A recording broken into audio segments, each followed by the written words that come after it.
Rabbil alamin. Wassalatu wassalamu ala asyrafil mursalin sayyidina wa maulana Muhammadin sallallahu alaihi wasallam wa ala alihi wa sahbihi ajma'in. Allahumma iftah alaina bi futuhil arifin hikmataka wansur alaina khazain rahmatika bi rahmatika ya arhamar rahimin. Allahumma nawwir qulubana bi nuri hidayatika kama nawartal arda bi nuri syamsika abadan abadan. Allahumma anfa'na bima 'allamtana wa 'allimna ma yanfa'una wa zidna ilman bi rahmatika ya arhamar rahimin. Qalu subhanaka la 'ilma lana illa ma 'allamtana innaka antal 'alimul hakim. Rabbi shrah li sadri wa yassir li amri wahlul 'uqdatam min lisani yafqahu qawli. Rabbana innaka jami'un nasi liyaumin la raiba fihi innallaha la yukhliful mi'ad. Rabbana iftah bainana wa baina qaumina bil haqqi wa anta khairul fatihin walhamdulillahi rabbil alamin. Qala al-mu'allifu fi hadzal kitab rahimahullahu ta'ala wa nafa'ana bi 'ulumihi amin. Bismillahirrahmanirrahim.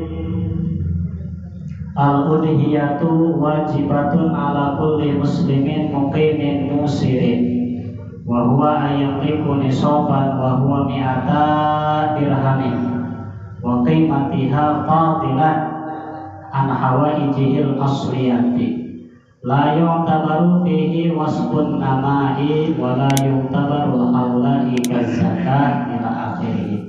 Para jamaah kaum muslimin rahimakumullah, pada pertemuan ini kita akan menjelaskan tentang pertingkah udhiyah.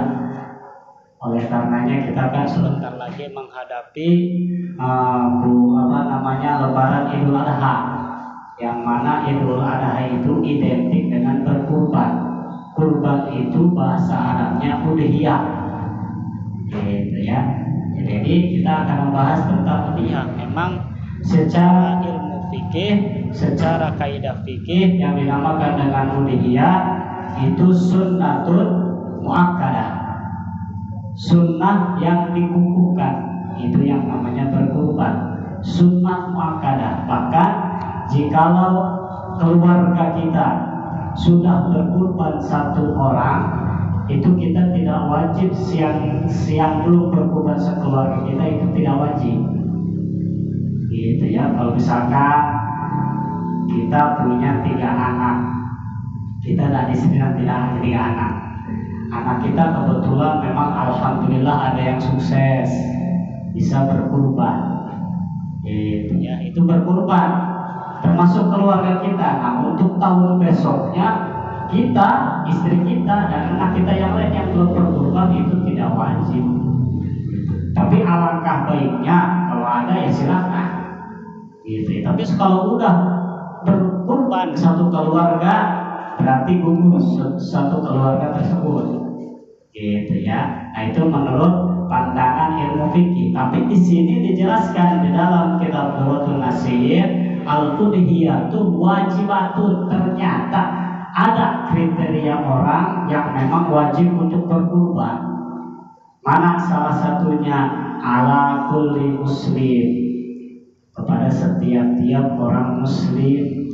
Yang mana lagi? Muqimin, dia bermukim di satu tempat itu, dia tidak jalan-jalan, maksudnya dia tidak musafir, dia tidak pindah di tempat ini ke tempat ini, dia tetap di situ. Artinya orang mukim di situ, ahli kampung di situ. Dan ini yang paling penting, musirin. Apa itu musirin?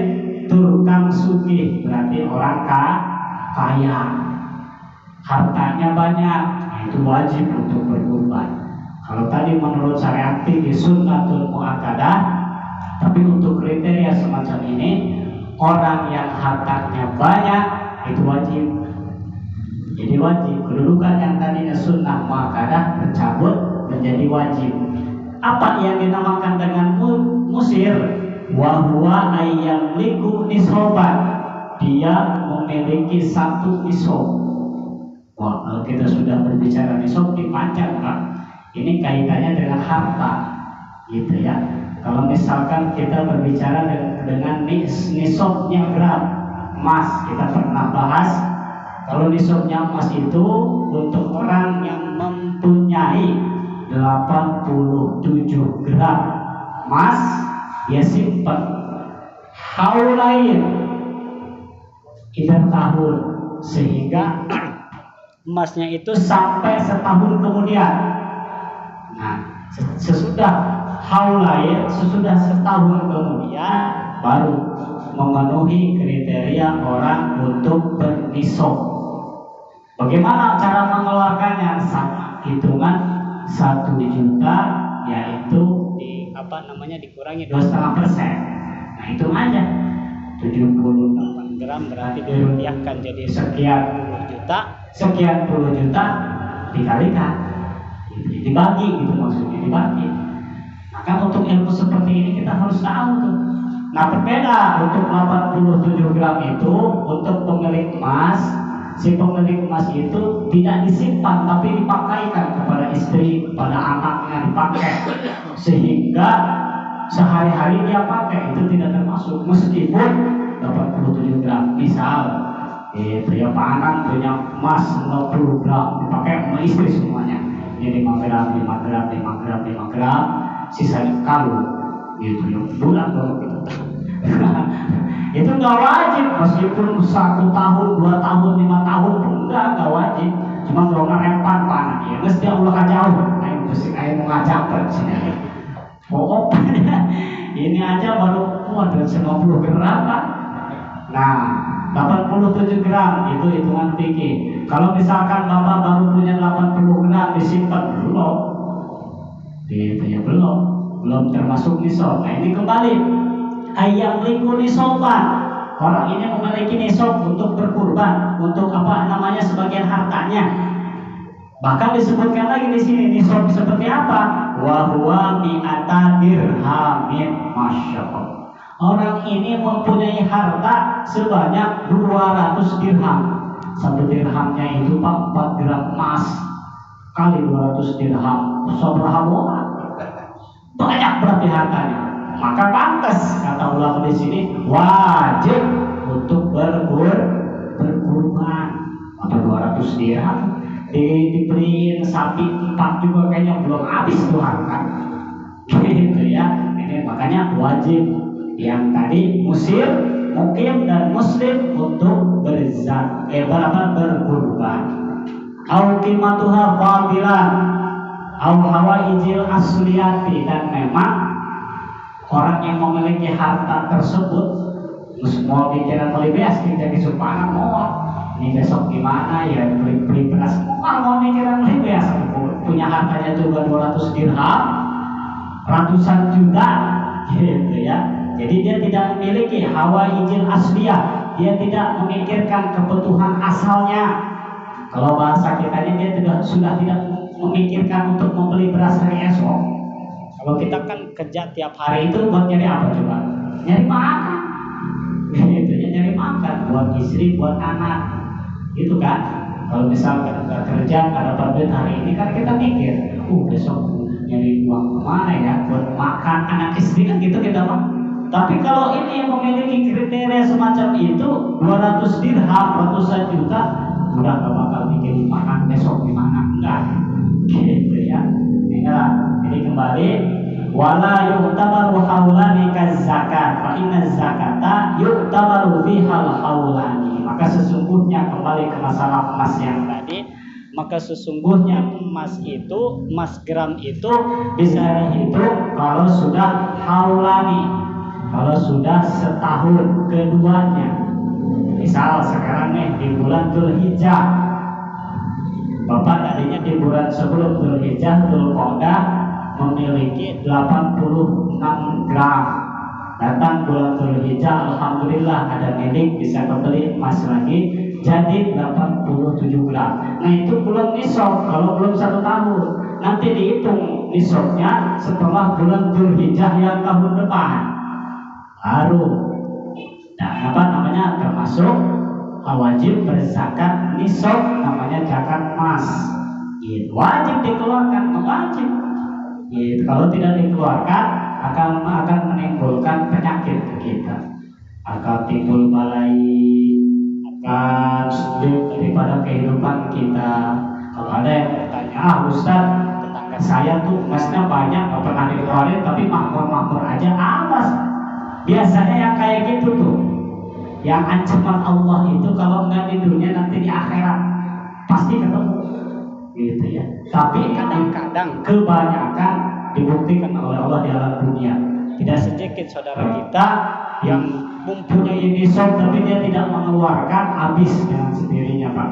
Entah memang habis dengan dirinya sendiri, entah memang habis oleh musibah, kebakaran, gitu, kecolongan. Itu kecolongan kan asal muasalnya bukan selain kita menyalahkan si pencuri, atau misalkan keamanan si santri itu kurang ketat. Kembali, kalau kita kembali untuk kepada Allah, semua itu perintah Allah. Tidak mungkin itu harta kecuri kalau tidak diperintah oleh Allah Subhanahu wa taala. Nah, jadi kembali, ternyata itu harta kita yang tidak kita keluarkan kalau sudah memenuhi nisab, itu bisa menjadi penyakit dan balai untuk kita. Wa man kana faqiran fa wajada al-mala fi ayyamil udhiyah tajibu alaihi al-udhiyah. Nah, ini ada masalah, Pak.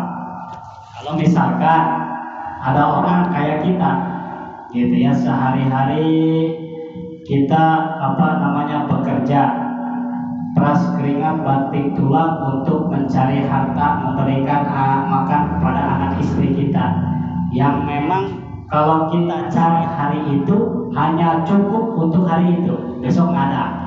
Nah, itu kan kriteria kita tuh. Nah, tapi bila mana ada seseorang yang termasuk dalam kriteria itu, dia fawajadal malu fi ayyamil udhiyah, dia menemukan harta.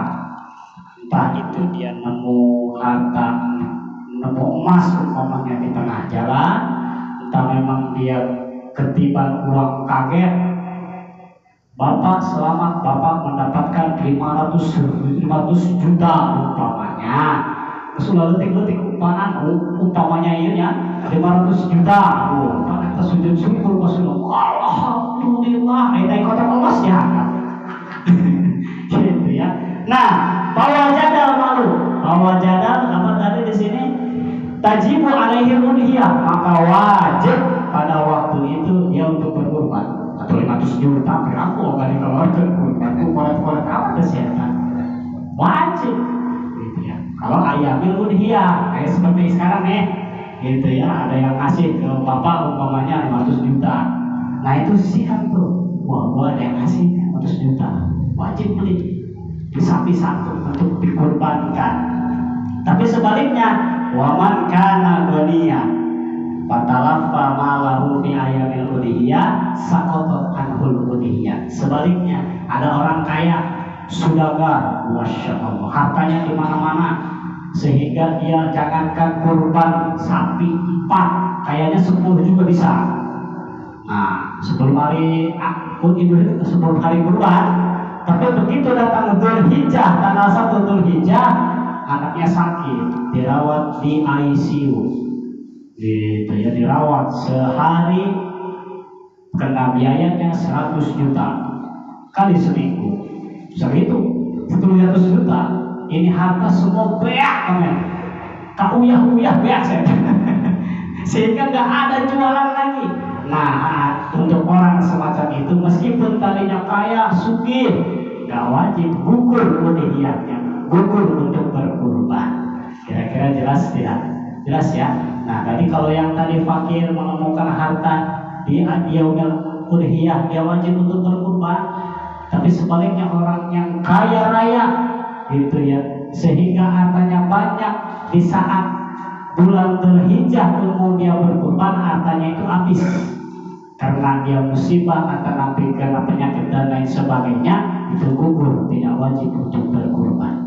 Tapi ada di keterangan yang lain, saya lupa keterangan di kitab Bapak, itu kalau Bapak memiliki harta untuk berkurban kari-kari, kemudian Bapak tidak dibelikan langsung, gitu ya, tidak diberikan ke hewan yang ingin kita kurbankan, sehingga uang itu wajib, uang itu ludes, habis dengan sendirinya, namanya juga uang habis banyak. Nah, maka kata ulama wajib harus nyari penggantinya, harus diberikan untuk kurban pada tahun itu, jangan ditunda, wajib. Karena apa? Tadinya dia sudah memenuhi, uangnya itu udah cukup, kenapa enggak langsung diberikan barang hewan, entah itu kambing, entah itu sapi, enggak langsung diberikan, sehingga uangnya habis pada waktunya. Maka wajib untuknya, untuk bagi dirinya membeli nyari di mana aja itu supaya kebeli hewan kurban. Maka di samping dari sunnah muakkadah, ternyata bisa jadi wajib untuk orang yang musir, untuk orang yang sugih. Ada lagi wa illa nadru. Kalau nadru, nadar, itu juga wajib. Kalau ada yang nadar gitu ya. Kalau apa nadar nih? Contohnya kita kiaskan kepada anak kita lagi nih. Kalau ini anak sedang kuliah S1, dia sebagai orang tuanya ngomong, ini anak gua kalau sampai S3 lulus, gua bakal berkurban sapi 1. Nah, yang tadinya hukum sunnah muakkadah, setelah anaknya bisa S3 lulus, itu yang tadinya sunnah menjadi wajib bagi dirinya. Wajib. Dan lagi perbedaannya, kalau sunnah muakkadah, kalau berkurban biasa dia boleh mencicipi daging yang dia kurbankan, tapi kalau untuk yang nadar dia tidak boleh, serahin aja. Gitu ya, jangan nanya-nanya, udah kepalanya buat gua aja. Jangan ngomong. Kalau nadar, ini kadang-kadang kan minta tuh, saya dong kakinya nih, mau dibikin sop gitu ya, mau dibikin makanan segala macam. Nah, kalau untuk nadar jangan, tidak boleh. Inilah, jadi kembali, wa innama tajuzul udhiyatu min arba'ati asnamin. Dan ternyata berkurban itu wenang, artinya boleh bagi 4 kriteria golongan hewan. Yang pertama al-ibilu, yang pertama onta mana? Gitu ya. Kalau mau berkurban onta silahkan beli di Timur Tengah. Kalau tidak salah harganya 2 kali lipat dari sapi. Kalau sapi 25 juta, berarti onta 50 juta. Gitu, silahkan onta. Waduh Pak Ustadz, onta terlalu jauh di Arab. Yang kedua wal bakor sapi, kerbau, boleh dijadikan hewan kurban. Wal gonam itu yaitu kambing yang keriting, berarti kambing bandot. Kambing itu tuh begembol bahasa tadi, bahasa Lebak ya, begembol. Wal mazi, mazi ini kambing Jawa, yang kambing kacang yang telinganya panjang sampai ke atap dekat, boleh. Baik itu dzukuriha wa inasiha, baik itu yang laki maupun yang perempuan, gitu ya. Nah, ini ada masalah di menurut keterangan fikih. Ustaz, bagaimana saya menemukan ada sapi rupanya sapi, dia sapi tapi gedenya itu segede kambing, itu bagaimana hukumnya? Itu meskipun sapi segede kambing boleh untuk 7 orang, boleh untuk 7 orang meskipun bentuknya segede kambing. Begitupun sebaliknya, ada kambing mungkin gede segede sapi, nah itu nggak bisa, meskipun gede segede sapi nggak bisa buat 7 orang, hanya 1 orang. Kebalik berarti ya. Nah, jadi ini masalah nih, awas kalau ada sapi segede kambing, ulah dicatat. Kalau ada kurang, dia mau meangan sapi segede empe, dagingnya menanti mana sih ini? Murah kayaknya. Terus berarti sapi segede kambing mau paling berapa juta paling. Tapi gitu, nanti ada di depan ada persyaratannya. Gimana sih kriteria yang ideal untuk kita jadikan hewan kurban? Gitu. Wa min baqara man namat lahu sintani wa ta'na fisalisa. Adapun untuk sapi, untuk kerbau itu umurnya minimal, disebutkannya minimal sempurna sintani wotok nifis salisa 2 ke 3 tahunnya boleh gitu ya. Maka kalau saya sebutkan di keterangan seperti ini ya sepertinya untuk untuk orang yang menjual sebenarnya, bukan untuk kita. Jadi kita mau umpamanya nih kita mau beli hewan kurban, kita percaya aja karena pedagang biasanya yang udah dipajang aja berarti itu yang boleh. Maka ini ilmunya babul baik, ilmu untuk perdagangan. Jadi inilah kriteria yang boleh dijadikan hewan kurban ini nih, yang boleh dijadikan hewan kurban gitu ya. Nah inilah ternyata sapi itu, kerbau itu 2 tahun ke 3 tahunnya boleh minimal dijadikan hewan kurban. Wa minal ibil wal baqar yakfil wahid an wahidin ila sab'ati kullihim yuridul kurban. Nah ini seperti yang saya tadi katakan, kalau untuk onta, untuk sapi, untuk kerbau itu cukup dari 1 orang sampai 7 orang kullihim semuanya. Meskipun tadi sapi bentuknya segede kambing, berarti cukup untuk 7 orang, cuma orang kabina-bina ya. Kalau ada jamaah yang berkorban sapi segede segede kambing harus, kalau diomongkan lupa warga, dia nyengah kurban ini segede kambing, ini aja kambing gede ini sapi segede ini, gitu. Tapi sah boleh, gitu ya boleh. Falau arada ahadukum binisbillah mi'aukan kafiran la yajuzu. Nah ini ada masalah. Umpamanya udah dikumpulkan, umpamanya ini orang yang 7 mau berkurban, patungan yuk sekian juta masing-masing tuh. Akhirnya sudah terkumpul dari kesepakatan itu, menginjak hari H yang 6 orang doang yang patungan, yang 7 yuk duitnya tim mereka nggak ada kontak lah. Akhirnya kan uangnya kurang nih, ya hasil 6 orang. Akhirnya yang tadi itu, yang 6 orang itu nyari orang nggak ada, adanya non muslim, orang kafir, cek. Coba patungan aja nih buat beli sapi, buat kurban. Gimana tuh? Lah ya juzu, tidak boleh. Kita melibatkan orang kafir untuk berkurban, nggak boleh, nggak sah itu semuanya. Jadi kalau mau nyari yang orang-orang kita aja. Kurang 2 juta nih, lo ikut kurban mau beli sapi nih. Cari orang kita aja, jangan orang kafir.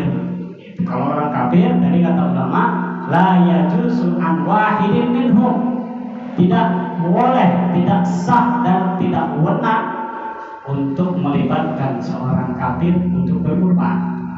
Lam yanqus nasibun ahadu minhum, gitu. Dan lagi wa yajuzu dan jada'u wal jama'u wal khossab wat taulai. Nah ini kriteria yang selanjutnya yang boleh dijadikan hewan kurban, baik itu sapi ataupun kambing. Yang pertama yaitu wal jada'u. Apa itu jada? Jada itu syatun laha sittatu ashhurin. Jada itu kambing, kambing itu umurannya 6 bulan.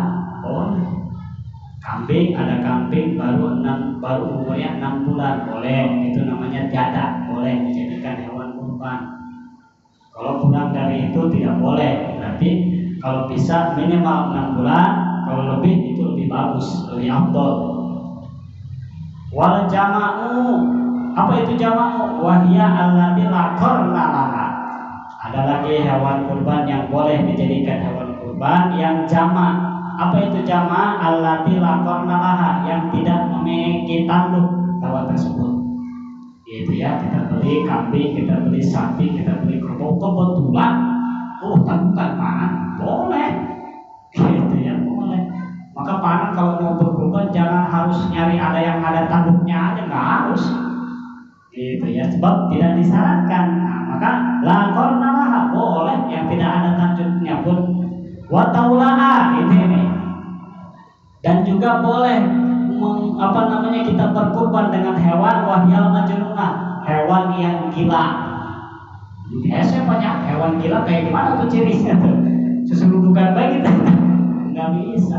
Jadi boleh meskipun al majnunah, meskipun gila itu atau namanya sapi kambing tersebut. gitu ya, majnunan. Wala yajuzu, nah yang tidak boleh yang ke depan diceritakan. Wala yajuzu umya'a allati laisa laha ainani, yang tidak boleh, yang tidak sah dijadikan hewan kurban yang umya'a allati laisa laha ainani, yang tidak memiliki kedua mata, artinya lolong, pecah, tidak memiliki mata. Gitu. Kalau ada hewan yang tidak memiliki mata, jangan dijadikan hewan kurban. Hewan sembelih biasa aja. Gitu ya. Karena apa? La yajuzu, berarti yujza, tidak sah berkurbannya. Walal arja'a allati tamshi bisalasi qawaima, jangan juga pilih hewan kurban yang mana dia berdirinya cuma ketiga kakinya, berarti pincang pedok gitu saya. Jangan dipekor, jangan dipilih tuh, jangan pilih panah. Murah ya jelas harga Ustaz, bodo amat. Daripada nggak sah, hayang kurban gitu ya. Ada uang di 2 juta doang, gitu ya. Kan kambing biasanya berapa tuh? 5 jutaan. Ini dia ngejual 2 juta, wih boleh nih, boleh dilihat pekor ya. Aduh lah, jangan pilih jepang, setelah orang kayu pekor nih, nggak boleh, gitu ya. Ajupah, gitu ya. Arja, nggak boleh tuh. Walal auroa, nah auro ini kalau tadi kedua matanya nggak bisa lihat, kalau auro yang kiri lihat, yang kanan lolongnya, udah disebutkan. Jangan, nggak boleh, gitu ya. Ada sebaliknya, yang kanan lihat, yang kiri lolong, nggak boleh. Kecirinya hewan itu, sapi, kambing, kalau yang sebelahnya nggak normal ke sini, kalau nggak dia keputihan, kalau nggak biasa merem tuh, gitu, nggak bisa dibuka matanya, gitu. Walal ajba allati la makha fi amniha. Nah yang terakhir yaitu ajba. Ajba itu yang itu hewan kurban tidak memiliki sumsum di dalam tulangnya, berarti hewan cacat. Cacat ya. Biasanya yang tidak memiliki sumsum itu yang nggak bisa ngapa-ngapain Pak. Itu jangan dipilih. Wala madza zahaba aksaru min sulusai uduniha au ainiha au alaitaha. Atau ada hewan. Ini unik. Ada hewan ini badannya normal, matanya normal, kakinya normal, tapi celina separuh ya. Kupingnya nggak ada sepertiga. Entah itu dia dari lahir, entah waktu bayi digegel hidungnya, itu jangan dipilih. Ngomongnya mananya, padahal badannya normal, tapi telinganya nggak ada sebelah. Nah, memang kata ahli ini nggak boleh. Waduh, berarti perlu dipilih yang kurang ya. Kalau ciri-cirinya ada pilihan kurang ya. Mana ya telinganya nih normal nggak gitu kan? Kalau nggak awas bisa nggak sah nanti berkurban kita gara-gara ini. Min sulusai udunihi au ainan au ainaha au alaitaha. Alaitaha itu Pak, bobokongnya dia udah sempet, udah ada yang motong, maka haram memang ya menurut ahli fikih. Haram kita mengambil daging satu hewan jikalau itu hewan belum disembelih. Ya. Contohnya misalkan kita mau daging kita mau paha ayam jadi bisa ayam. Kita mau paha ayam tapi nggak mau nyembelih, dipotong ke paha, pekor pada itu ayam sebelah, itu haram. Nggak boleh, kita harus sembelih terlebih dahulu. Maka ada di situ bab sembelih, dabihun, bab menyembelih hewan, gitu ya. Bukan berkurban aja, menyembelih juga ada etika dan adabnya Pak. Kalau tidak seperti itu, di samping haram itu hukum hewan itu menjadi bangkai. Yang mana? Yang pertama, atau kita libatkan asma Allah. Yang kedua, madhab ke kiblat supaya daging yang kita sembelih hewannya itu jadi berkah. Hadapkan ke kiblat, gitu ya. Diniatkan oleh kita seminimalnya Bismillahirrahmanirrahim Akbar. Dan lagi jangan sampai kepotong total. Itu kalau ayam putus, potong saat itu seket-seket kamu udah besok. So besok aja. Jangan. Nah dan lagi ada yang unik. Misalkan kita nyembelih ayam, kalau kita sudah sekali ke sini ke atas, dilepas landing pisaunya itu dilepas, kita lihat urat-uratnya ini belum ada yang belum putus, kan itu wajib diputus semua nih. Nah udah dilepas dikesinin lagi, nah itu nggak boleh Pak. Kalau mau itu pisau ditempelkan terus. Nah sudah ditempelkan, pakai tangan yang kiri kita lihat ini urat-uratnya udah pada putus apa belum gitu. Nah itu kan kadang-kadang kita tuh nggak tahu aturannya, gara-gara ngaji udah ini seenaknya, ini udah segini, gara-gara pisaunya ngintung gitu ya, udah kita lihat udah putus tadi deh, nah itu nggak boleh gitu ya.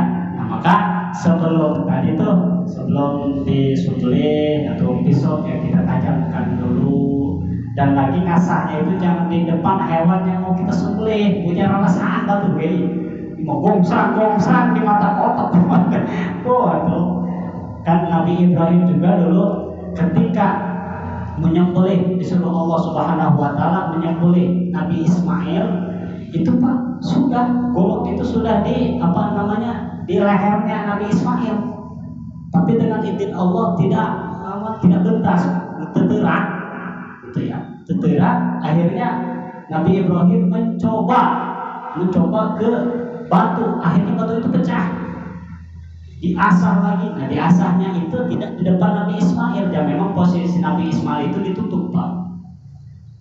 Maka itu sebagai kiasan kita ketika menyembelih hewan kurban, jangan di depan gitu ya. Nabi Ismail juga sebelum dilarikan ke atas gunung itu didandarin dulu kan sama Siti Hajar, itu sebagai kiasan gitu ya.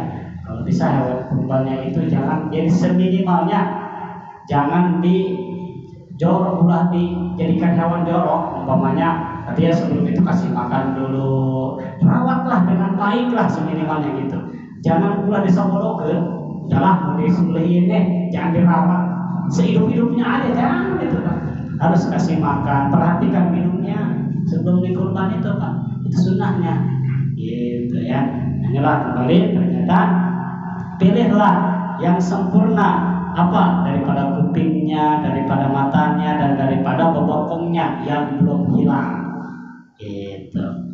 Wa awal waqtiha ba'da sholati fil misri. Nah, Imam As-Suyuti mengatakan waktu awal untuk menyembelih hewan kurban ba'da sholati fil misri, sesudah melaksanakan sholat Idul Adha fil misri, tetapi di negara Mesir. Berarti sebagai kiasan untuk kita, berarti awal kita menyembelih hewan kurban itu sesudah sholat Idul Adha gitu, sesudah sholat Id. Ini kebenaran gitu, sholat Idnya di poe Jumat di kabarnya hari dong waktunya gitu ya. Mungkin kebanyakan mau di hari Sabtunya aja kali ya, soalnya kalau Sabtu kan sampai malam tuh kira-kira gitu ya. Tapi boleh karena di hari Tasyrik. Kalau misalkan kita hari Jumat, Sabtu, Minggu, dan Senin, asarnya itu sudah tidak termasuk gitu ya. Jadi di 3 hari itu Tasyrik ya kita untuk menyembelih hewan kurban, jadi artinya diharapkan untuk kita berpuasa di hari Tasyrik gitu ya. Kalau kita disunahkan berpuasanya itu sebelum, kalau kita kebetulan tuh di hari Rabu dan Kamis ada Tarwiyah dan Arafah, itu sunnah untuk berpuasa. Itu puasa tuh gitu ya. Karena memang kebetulannya itu Arafah itu kan di hari Kamis. Nah, saya baca di dalam kitab Qawaidul Fiqhiyah, kalau kita bagaimana menggabungkan antara sunnah dan sunnah gitu. Contohnya itu tadi tuh, puasa Arafah digabungkan dengan puasa Kamis. Nah, kata ulama di sini dikatakan alhasilani, artinya hasil kedua-duanya itu untung lumayan Bapak, untung lumayan. Jadi kita puasa Arafah dapat, puasa Kamis dapat. Boleh kita diniatkan dua-duanya. Sebab kata Nabi, man shoma yauma Arafah man min dzulhijjah kataballahu lahu siyama sittina sanatan. Barang siapa yang berpuasa di hari Arafah di bulan Dzulhijjah, maka Allah akan menulis bagi itu orang yang berpuasa di hari Arafah puasa selama 2 tahun berturut-turut. Masya Allah, 2 tahun kan? Tapi jangan gitu lagi. Kita udah 2 tahun Ramadan harus mau puasa ini. Nggak puasa apa? Jadah. Ini ingat keganjaran ini berarti 2 tahun kalau lumayan. Waktu kita menjalankan puasa 2 tahun sehari aja enggak kan kita. Aduh hasil kita bisa ngopi deh gitu kan. Nah makanya Kamis lumayan tuh dibarenkan ya. Ya kita sedang berbicara tentang niat. Nah adapun di sini sunnah itu tidak bisa mengganti fardu. Nah, sunnah tidak bisa mengganti fardu. Contohnya kayak tadi Opik itu ngomong puasa Ramadan, gitu ya. Dia tadi bulan Ramadan hari Senin, tapi kita niatnya niat puasa sunnah Senin. Kata Ramadan mau ke bawah, tapi nawa itu semua godin min yaumil isnin. Padahal di bulan Ramadan, Arab jadah saya kata. Ulah ditentukan. Berarti lam yujza tidak bisa membawa. Gitu ya, ternyata sunnah itu tidak bisa mengganti fardu, tidak bisa. Apalagi contohnya sholat nih. Kalau kita hanya sholat sunnah fajar, ya sholat sunnah fajar, sholat sunnah fajr, rakaat Allahu Akbar, udah 2 rakaat, udah itu kaimah, itu sholat subuh, harap jaga sahabat. Kamu sholat fajar doang, auto-opik ada nggak sholat tuh kayak gimana tahu? Balik setan, itu nggak bisa, nggak dapat ganjaran fardu. Berarti udah sholat Pak Ustaz sama sunnah nggak bisa, gitu ya. Berbeda tadi kalau sunnah dengan sunnah, kalau sunnah dengan sunnah terkadang, gitu ya tarifnya di sini, fakot yuftiruha terkadang bisa sahkan, gitu ya. Nah, makanya tadi itu pentingnya kita untuk mengkaji, gitu ya. Jauh daripada itu kita berbicara tentang sholat. Ada sunnah di dalam sholat kan ada rukun, berarti fardu yang wajib kita kerjakan. Ada sunnah itu terbagi 2, ada sunnah hayat, ada sunnah abad. Nah, bagaimana ini orang sholat Allahu Akbar, dia mentekadkan di dalam seluruh kelakuan sholatnya sunnah. Nah itulah mujizat, itu nggak cukup. Awas, ini kelakuan hati. Nah biasanya nih orang yang nggak suka ngaji tuh kayak gitu tuh. Kayak ini sunnah apa wajib? Kalau sunnah, padahal wajib. Nah itu nggak bisa. Contoh, misalkan kita sedang membaca Fatihah, Bismillahirrahmanirrahim, Alhamdulillahirabbil alamin, kan itu rukun wajib dikerjakan, tapi dia niatnya itu sunnah. Nah itu tidak cukup.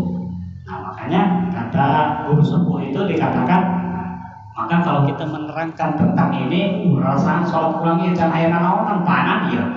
Salah lagi, ternyata masih tangehnya sholat ulangnya. Maka itu pentingnya untuk mengaji, karena kalau dengan mengaji, semakin tahu kesalahan kita di mana, dan memang semakin nambah sadar diri. Berarti sholat saya ini belum ada apa-apanya.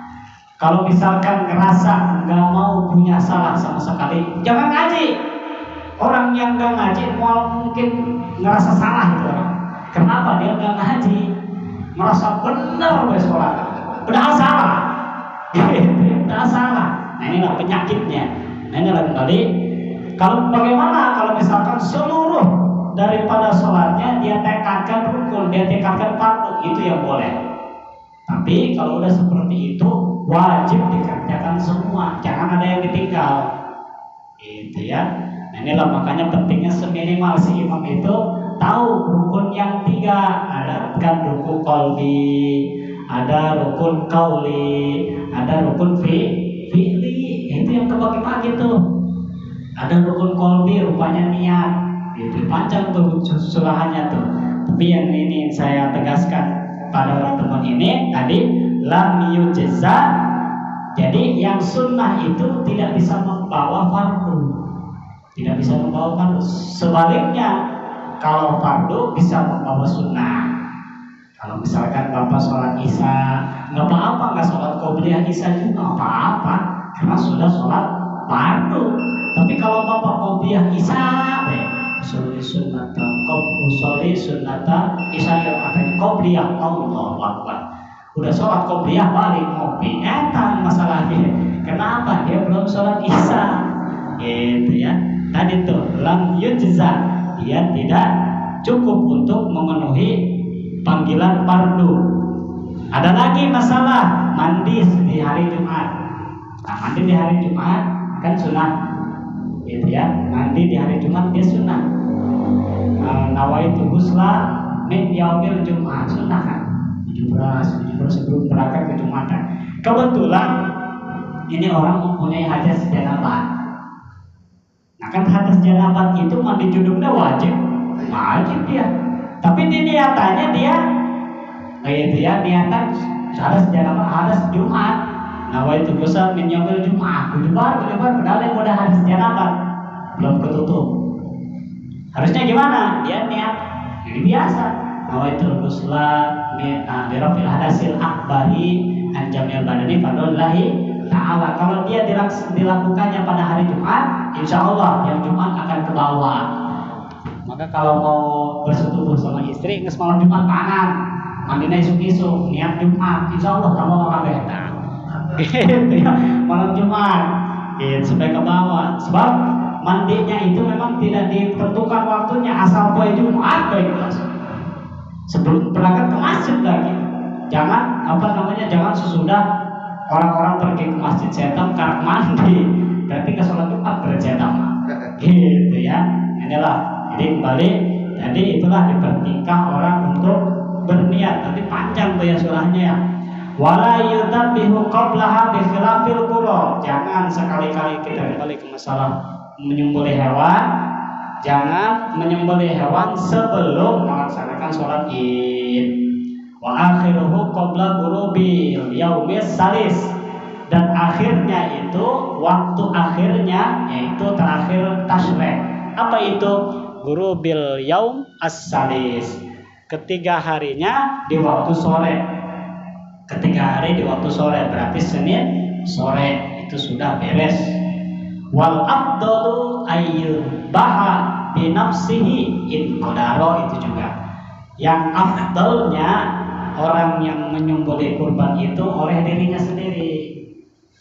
Panan mau berkurban kambing panan yang afdal untuk menyembelihnya.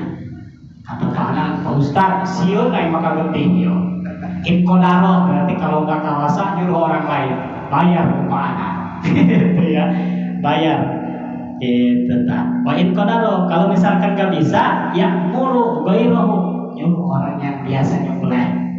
Gitu. Wa yustahabu, tapi meskipun nyuruh orang untuk menyembelih, tapi yang berkorban itu disunahkan untuk menghadiri ayyahduru bi nafsihi inda dhabhi, untuk menghadiri, itu yang menyaksikan bahwa hewan yang kita korbankan itu sedang disembelih. Dilihatin sama kita. Yo, gimana? Gak usah disuruh kayaknya ya. Bukan kadang-kadang kita mempancaman HP, kita berkurban kambing, sapi, direkam kan kurang. Alhamdulillah guys, bisa berkurban tahun ini, kan gitu kan? Gitu kan? Itu juga sama menyaksikan, tapi menyaksikan dengan dua mata, kata sendiri sama mata HP, gitu ya. Wajib kerahu. Dan ada makruhnya. Apa makruhnya itu? Tarbut tawajuh ilal kiblah. Ada makruh ketika kita menyembelih hewan kurban, tapi kita meninggalkan menghadap kiblat. Itu ya, berarti sunnahnya menghadap ke kiblat, menghadap barat. Itu wayaqulu ba'da tawajuh, kemudian sesudah menghadap kiblat, qabla dzabhi, sebelum menyembelih, baca inni wajjahtu wajhiya lilladzi fataras samawati wal arda hanifan wa ma ana minal musyrikin. Baru di situ Allahu Akbar, Allah bertakbir. Walillahil hamd, bismillahi Allahu Akbar. Itu saraya fayatahu, saraya dipencit, gitu, disembelih. Kemudian setelah itu summa yusolli rakaataini, kemudian sholat 2 rakaat. Baik itu kita yang menyembelih atau kita yang menyaksikan, sudah disembelih, ambil wudu, kita sholat 2 rakaat. Kenapa? Syukran lillah, karena bersyukur atas nikmat Allah Subhanahu wa taala. Karena itu perintah Nabi, Pak. Ala tariqil istihbab. Gitu ya, ala tariqil istihbab karena mengarah kesunahan Nabi. Ya, jangan sholat gitu kalau resmi boleh. Gitu ya. Jarang kayaknya ya. Nggak pernah ya? Udah potong-potong aja kayak.